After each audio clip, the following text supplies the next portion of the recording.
Oh, the word persistence. Persistence, you hear it all the time, and it's a really important word. And not only is it an important word, but it's probably the most significant character trait you can adopt to achieve success in whatever it is. Now, however, I'm going to qualify that, because there's a persistence spectrum, and there's two ends of that spectrum. And at one end, there's a persistence that will create anything you want.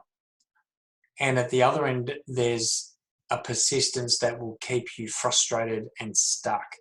Now, at either end, both types of persistence can be referred to as insane. Now, you may have heard the saying that insanity is doing the same thing over and over and expecting a different result. Well, I guess that's a type of persistence, isn't it? When people keep doing the same thing without really thinking about where it's leading or what it's achieving, and they just end up with no results. And I've seen it time and time again as a personal trainer and working in gyms. I've seen people rock up day after day, week after week, month after month, year after year. They come in, they sit on the bike for 30 minutes, they lift the same weights, the same reps, they do everything the same, and they wonder why they're not changing. They wonder why they're just not achieving the results that they want. And it's simple.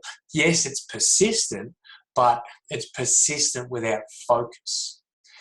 Now, at the other end of the persistence spectrum, there's a persistence called unrelenting persistence. Unrelenting persistence means that it's something that you focus, you've got to focus in the desire that's in your heart. Unrelenting persistence comes naturally from a decision that you make.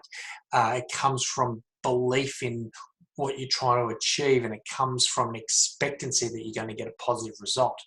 You know, I guess in my blog this week, I'll use J.K. Rowling and Colonel Sanders as examples of people with unrelenting persistence. You know, J.K. Rowling had this vision to be a successful author and to change her circumstances. She made a decision that she would get published. You know, many people would have thought she was insane after 40 rejections from publishers, but they didn't realise that she had this unrelenting persistence. She believed in her book. She expected she'd find a publisher, and she kept going until she got that result. And the difference between this sort of indifferent persistence and unrelenting persistence is focus, desire, belief, expectation, vision. Go to work this week. Be persistent, but don't just be persistent, be unrelentingly persistent, and you'll get incredible results. My blog this week, as always, is at andrewjobling.com.au. Have a wonderful week, and I'll check in with you soon. Bye.